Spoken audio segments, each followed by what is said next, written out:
1984 schreef Porter Pieters een nummer. De tekst herinnerde te beladen van Marieke Lang.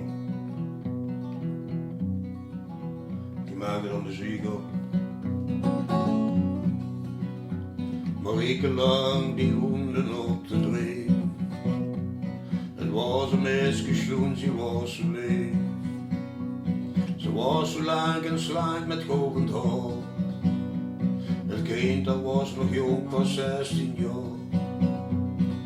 Geen zag het pupje nog zo slank.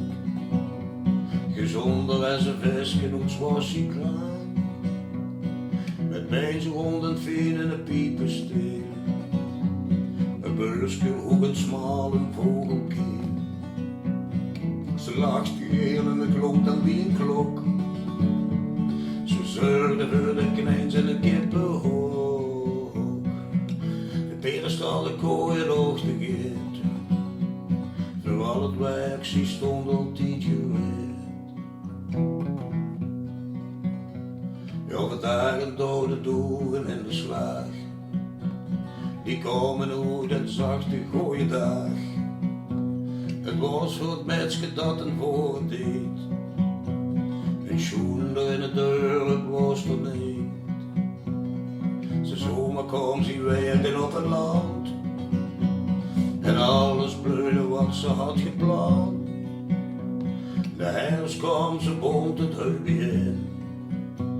Ze was niet goed, ze groeide iedereen.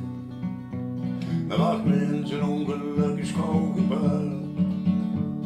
Een bladerzetel zo de boken schuit. De strenge winter kwam met sneeuwnies. Zie overleen gaat schaas op die. Dat was een open wel, zo is het niet. Het is wat boze zwaar bij het hoge reet. Een schaas bleef slecht, stond ze zakken door. En velen het open graven hebben voor. Het heeft in dagen gevroren en geschiet. Men miste haar en zeugde bij de vlieg. Betalen met het leven de zullenprijs. Haar hand lag vastgevroren in het dier. Het dek met bloemen ligt door een steen. En vanuit de deur komt dan binnengaan. Het leven van de mens is lang nog weg. Het is wie de wind die even vergeet. Marieke Lang in korte tijd geleden. Ze woonde bij jou, was op de tree. Ze springt de bloem die in het vuur groeit. De schoonste is het eerste goed gebleut.